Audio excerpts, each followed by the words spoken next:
Welcome to Mr. Phantom Channel, a place where spiritual mysteries and ghostly stories are unveiled. This is not for the faint of heart, but a doorway into another realm, a world where the shadows murmur the truth. If you're a fan of spine-chilling tales and the supernatural, don't forget to hit subscribe and turn on the notification bell so you won't miss any of our haunting explorations. Get ready. The darkness holds secrets waiting to be discovered.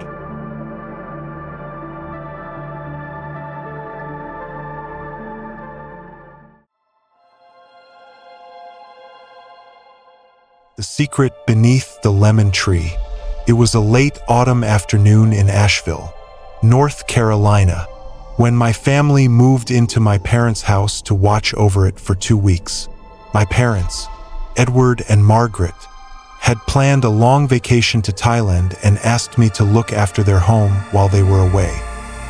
Matthew Blake, 49 years old, came along with my wife, Helen, and our 2 sons, Lucas, 9 years old, and Ethan, 7 years old. The neighborhood where the house was located felt peaceful and friendly. To the right of the house lived Marion, a middle-aged woman who spent her days tending to her lovely flower garden. On the left stood an old, abandoned house that had clearly been vacant for years. In front of it, a large lemon tree stood, its sprawling branches casting long shadows over the fence. That afternoon, we spent hours tidying up the house. Since there wasn't enough time to cook, we decided to eat out. By the time we returned, it was around 11 p.m., and the family was exhausted. Helen tucked the kids into bed and fell asleep almost instantly. However, struggled to fall asleep. The creaks of the old wooden floors and an inexplicable feeling of unease kept me awake. Around 2 a.m., unable to sleep, I stepped out onto the balcony on the second floor to smoke a cigarette. The crisp autumn air was cool against my skin, and the quiet of the night was almost eerie. Just as I was about to head back inside, I heard a faint, high-pitched whisper behind me. It sounded like a young girl's voice, soft yet chilling. I turned around, and my heart froze. Beneath the lemon tree in front of the abandoned house, I saw a shadowy figure partially obscured by the trunk. Its glowing red eyes pierced through the darkness, and its sinister grin seemed to mock me. First, I thought it was a neighborhood kid playing pranks late at night, so I yelled out, but there was no response. When I looked again, the shadow was gone. The encounter lasted barely 10 seconds.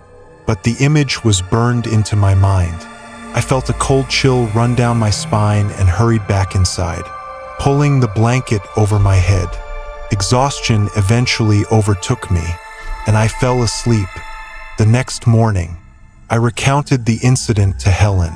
She dismissed it, suggesting it was just a child from the neighborhood playing a prank.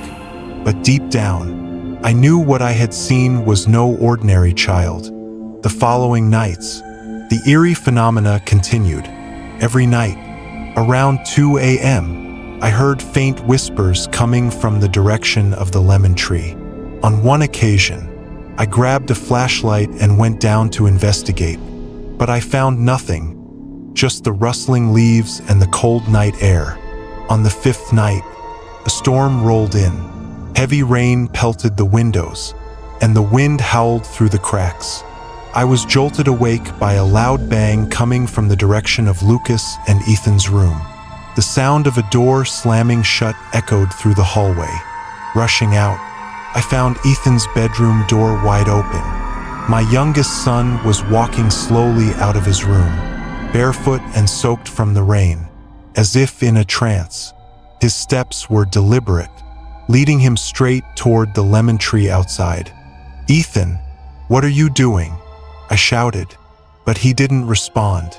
I ran after him and grabbed his arm.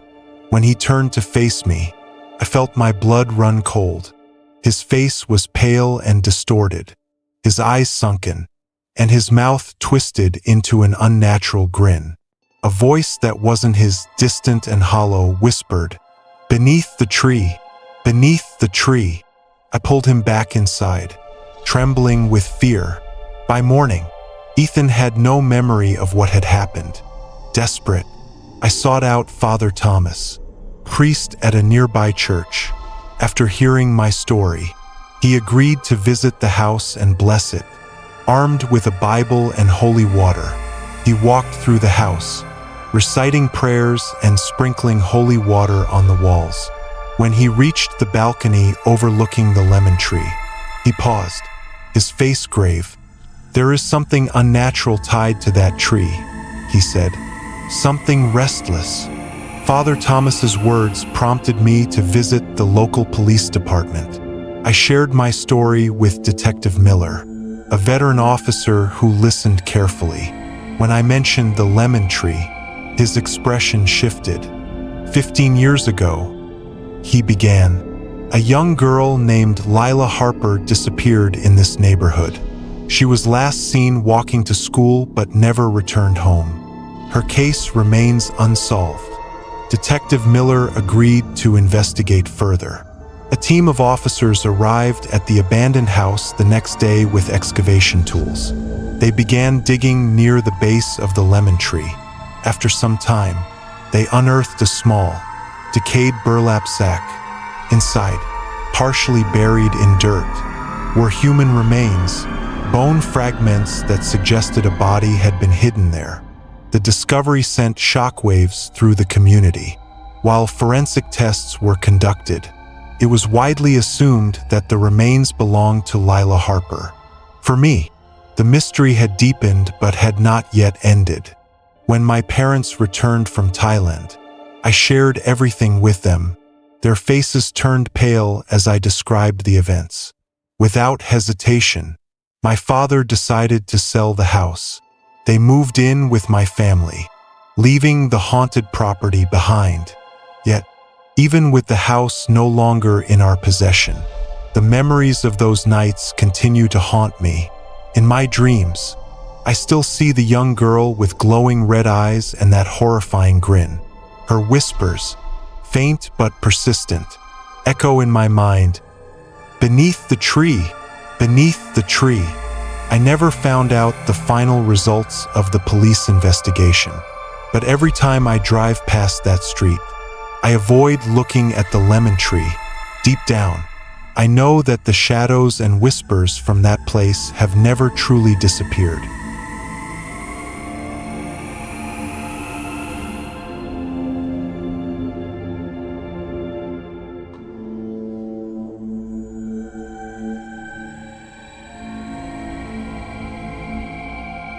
The Ghost of the Old Field.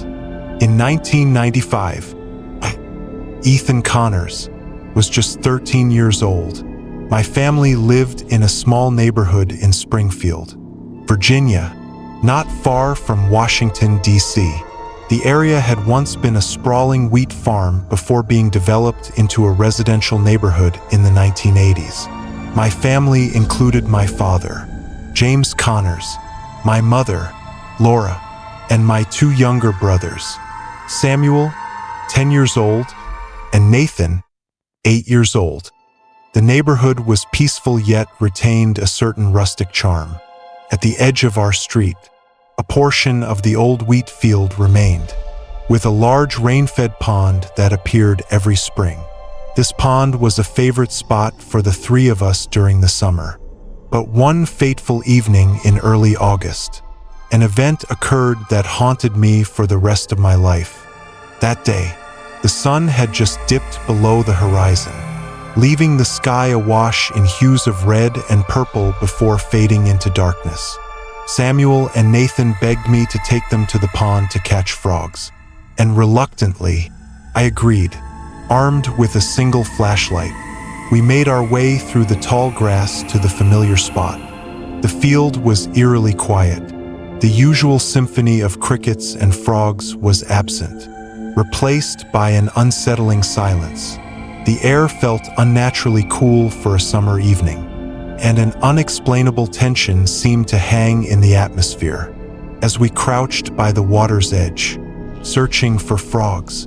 I looked up and froze, standing a short distance away. In the middle of the field was the figure of an old man. He was not solid like a normal person, but appeared as a misty, translucent shape. His features were eerily distinct. He wore old-fashioned farmer's clothing, a long-sleeved shirt, overalls, and a tattered straw hat. Samuel whispered, "Ethan, who is that?" I couldn't answer. My body felt paralyzed, and my mind was consumed by the figure's hollow, penetrating gaze. Though he stood still, felt as though he was moving closer. Suddenly, Nathan shouted, "Run!" His cry shattered the trance. We bolted, sprinting through the field without looking back. The sound of our pounding footsteps and ragged breaths filled the air as we fled to the safety of our home. At home, we breathlessly recounted what had happened to our father. His expression shifted subtly, betraying a hint of unease. Despite his calm demeanor, I could tell he was shaken. "It's probably just someone wandering the field," he said, though his voice lacked conviction. Grabbing a large flashlight, he insisted on taking us back to investigate. When we returned to the pond, everything was as it should be. The field was silent, the air still, and the figure was gone. As we walked back home, I couldn't resist asking, "Dad, who do you think that was?" He hesitated before replying, "When I was younger, I saw someone like that too. Not here, but at your grandfather's farm.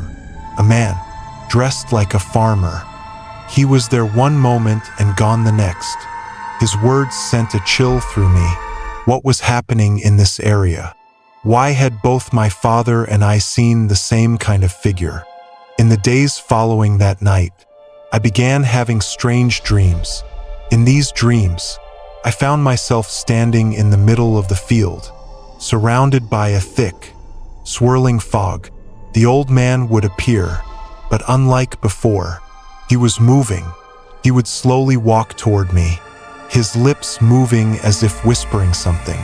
No matter how hard I tried, I could never hear the words.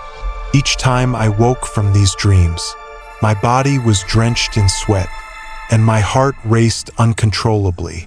The dreams became a nightly occurrence, as if the figure was trying to communicate something important. A few weeks later, I decided to share the story with Dorothy, an elderly neighbor who had lived in the area her whole life. She listened intently as I described the old man and the field. When I finished, her face turned pale. She motioned for me to sit down and began recounting an old story. "Ethan," she began, "that field used to be part of the Henderson farm. The owner, Harold Henderson, was a hard-working farmer who disappeared mysteriously in 1927. People believed he was murdered and buried somewhere on the farm, but his body was never found. Ever since, folks have claimed to see his spirit wandering the land." Her tale sent shivers down my spine. Had we encountered the restless spirit of Harold Henderson? In 2021, at the age of 39, I returned to Springfield. The area had changed dramatically over the years. The field was now a modern housing development with neatly landscaped yards and sleek new homes. I parked my car and walked toward the spot where the pond and field had once been. A white picket fence now enclosed a well-manicured lawn, but the air felt heavy, as if the past still lingered beneath the surface. As I stood there, memories of that summer evening came flooding back. Though I saw no figure, I couldn't shake the feeling of being watched. The silence around me felt almost deafening. Then, in the dim glow of twilight, I noticed a thin veil of mist forming near the edge of the yard. From nowhere, a faint whisper echoed in my mind, "Don't forget me." I stood frozen for what felt like an eternity before turning and walking away. While I didn't see the old man again, I was certain his spirit still watched over the land that had once been his. From that day on, I often reflected on the strange events of my childhood. I believe that places with painful histories leave an imprint, a lingering presence that cannot be erased. Even now, the image of the old man in the field remains vivid in my mind, a reminder of that summer evening so many years ago. And though the world has moved on, I can't help but wonder, who was he, and what did he want to tell me?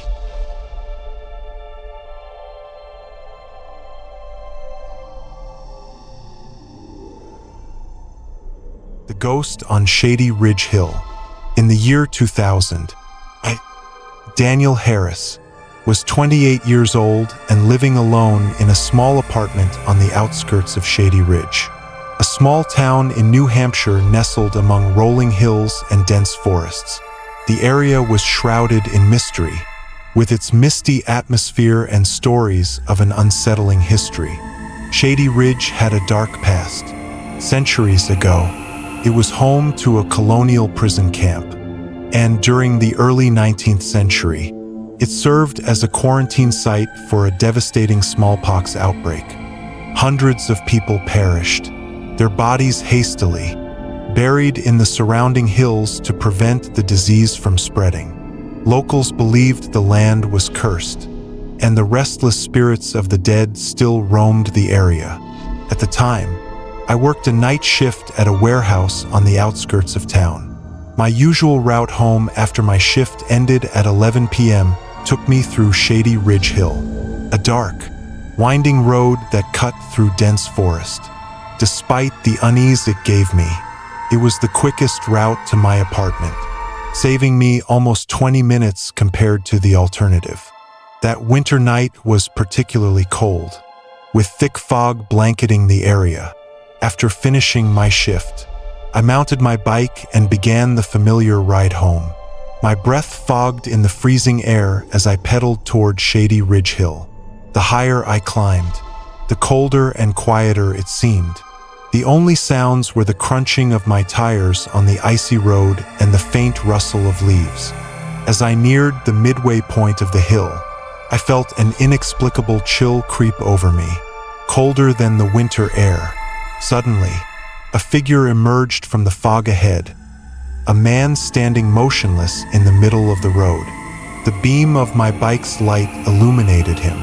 He had pale, ashen skin, and his bright, almost glowing hair and long mustache stood out against the night. His clothes were strange and outdated, a tattered shirt and trousers that seemed straight out of the 19th century. The most chilling detail was his stillness. He emitted no breath in the cold air and exuded an eerie silence. As I drew closer, his empty, sorrowful eyes locked onto mine. I swerved to avoid him, but as I glanced back, he had vanished. My heart raced as I sped down the hill, refusing to look back again. When I reached home, I was trembling, not just from the cold but from fear. I recounted the experience to my close friend, Alex Carter, a local historian with a passion for the town's eerie legends. Alex listened intently, his expression growing more serious as I described the figure. "You're not the first to see something like this on Shady Ridge Hill," he said. "There's a legend about a man who haunts that area. He's thought to be one of the many smallpox victims buried on the hill." Alex then shared a chilling story about Edward McAllister, a supervisor at the quarantine camp in the early 1800s. Edward was rumored to have mistreated the sick, withholding food and medical supplies. When the quarantined people revolted, they murdered him and buried his body on the hill. Some say his spirit still roams, trapped in eternal anguish. Despite my fear, I had no choice but to continue using Shady Ridge Hill for my nightly commute. For the next few nights, nothing unusual happened, and I began to convince myself that I had imagined the whole thing. Then, a week later, it happened again. As I neared the top of the hill, the light on my bike began flickering. A faint whisper reached my ears, carried by the cold wind. "Help me! Help me!" The voice was faint but chilling, sending shivers down my spine. I stopped my bike and looked around, but the road was empty. When I turned back toward the path ahead, there he was again. The man stood only a few feet away, closer than before. His sorrowful gaze was piercing, and his lips moved as if trying to speak. But no sound came out. Panicking, I sped past him, pedaling as fast as I could. The whispering voice followed me down the hill, growing fainter as I reached the bottom. Desperate for answers, I turned to Father Patrick, a respected priest in the community known for helping those troubled by supernatural occurrences. After hearing my story, he agreed to visit the hill and perform a blessing. Father Patrick joined me the following afternoon. As we climbed the hill, he carried holy water and a crucifix, reciting prayers as we approached the area where I had seen the man. He paused near the top, his expression grave. "There is a restless spirit here," he said. "He carries great sorrow and pain. We must pray for his peace." After completing the blessing, Father Patrick assured me that the spirit would likely calm, but he couldn't guarantee that it would leave entirely. A few days later, Alex came to me with a startling discovery. While researching the town's history, he had uncovered an old letter written by a survivor of the quarantine camp. The letter described the horrors inflicted by Edward McAllister and ended with a chilling sentence. "We buried him beneath the hill, so he would feel the same suffering he caused us." It seemed clear that the man I had encountered was Edward's spirit, trapped and unable to move on. The whispers, the sorrowful gaze, all of it made sense in light of his tragic end. One night, determined to face my fear, I decided to ride up Shady Ridge Hill one last time. The fog was thicker than ever, and an unnatural stillness filled the air. As I reached the summit, my bike light failed completely, plunging me into darkness. Then, I heard it again, the faint, desperate whisper, "Help me." The voice grew louder, and the man appeared, closer than ever. This time, I could see every detail of his face, the lines etched by suffering, the emptiness in his eyes. I held up a small crucifix Father Patrick had given me and whispered a prayer. The man's figure flickered, then began to fade. Before disappearing completely, he looked at me one last time, and I felt an overwhelming sense of sorrow, as if he was finally letting go. After that night, I never rode through Shady Ridge Hill again. Whether Edward's spirit had been released or simply retreated into the fog, couldn't say, but the memory of those encounters stayed with me, a reminder of the pain and suffering left behind in the shadows of history. Even now, whenever I pass near Shady Ridge, I feel a cold breeze and hear the faintest whisper in the wind, as if Edward's spirit is still there, waiting for someone to hear his story.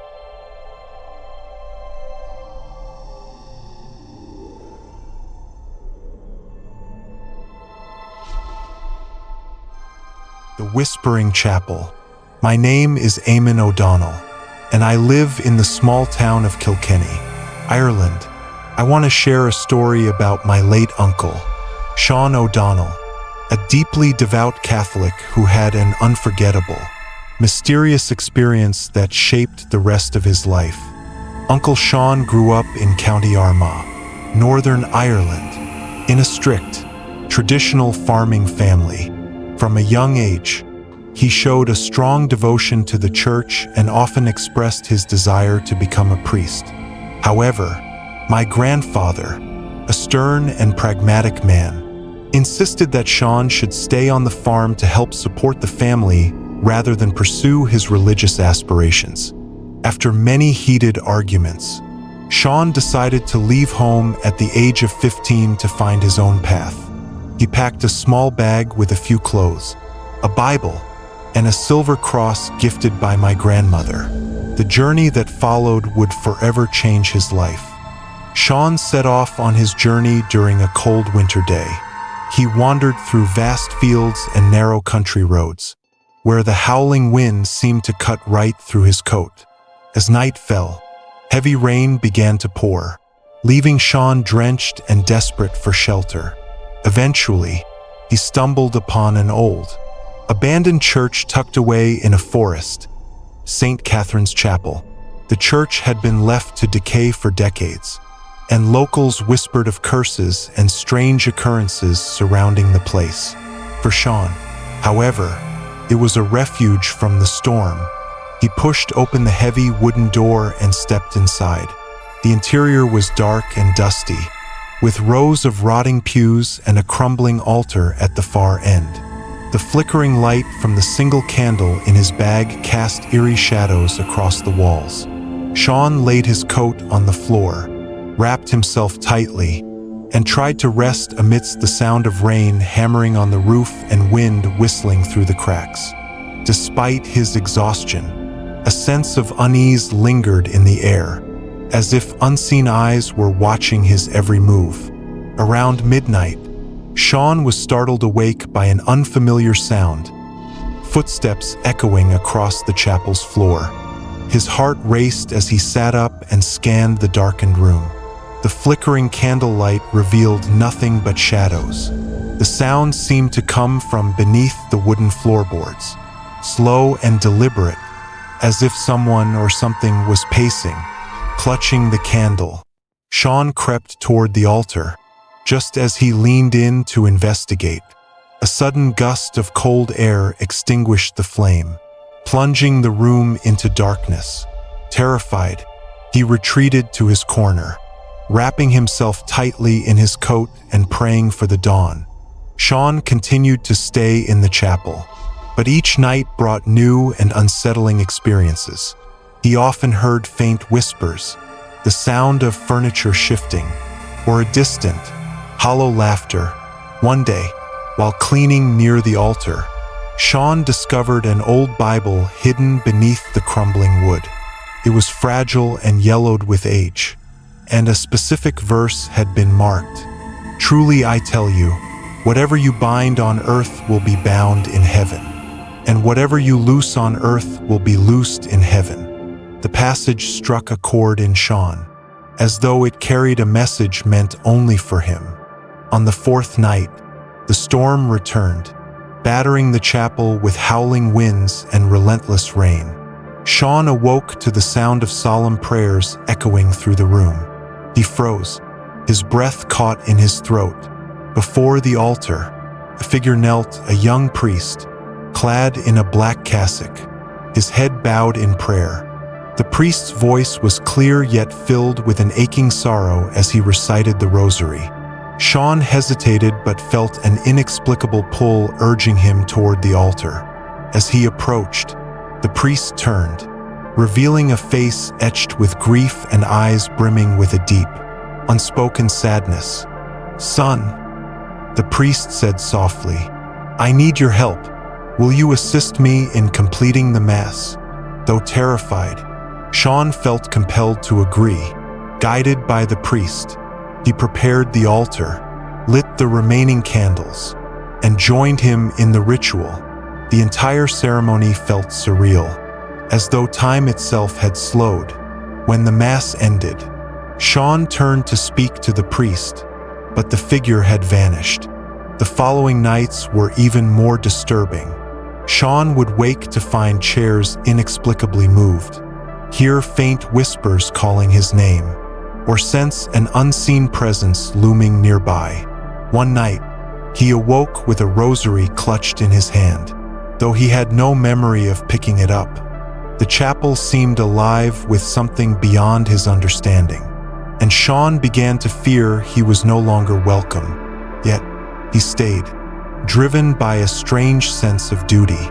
On the 10th night, the tension reached its peak. Sean was jolted awake by an overwhelming sense of dread. The air was heavy, suffocating, and the sound of prayers echoed louder than ever before.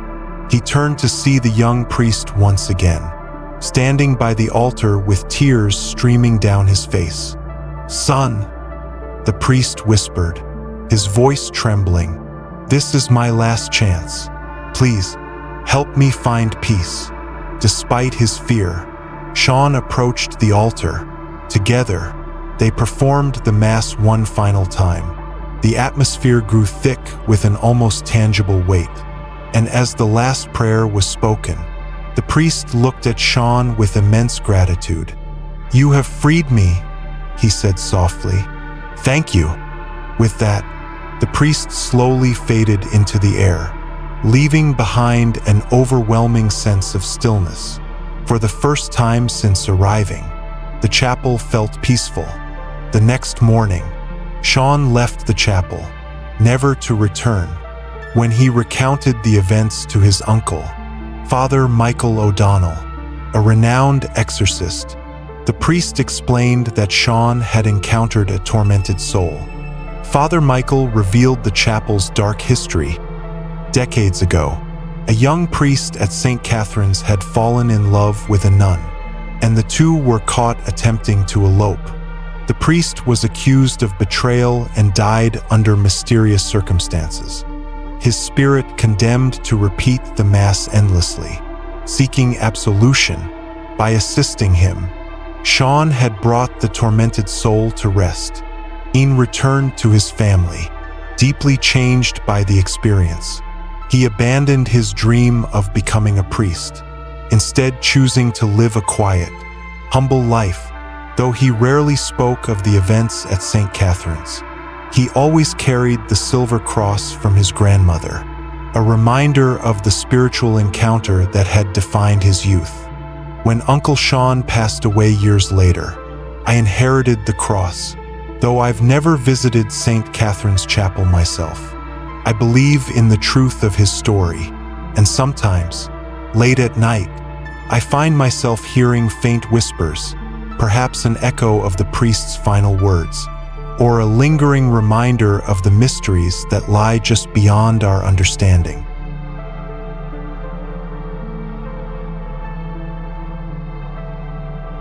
Thank you for spending your time with us tonight, exploring these mysterious and spine-chilling stories. If these tales have sparked your curiosity or left you with unforgettable feelings, don't hesitate to share your thoughts in the comments below. And if you've had similar paranormal experiences that you'd like to share, feel free to send your story to the email address provided in the description. Who knows? Your story might become part of our journey into the spiritual world in a future episode. Don't forget to hit like, subscribe, and turn on the notification bell so you won't miss any of our haunting tales. See you in the next episode, and remember, always keep a light by your side.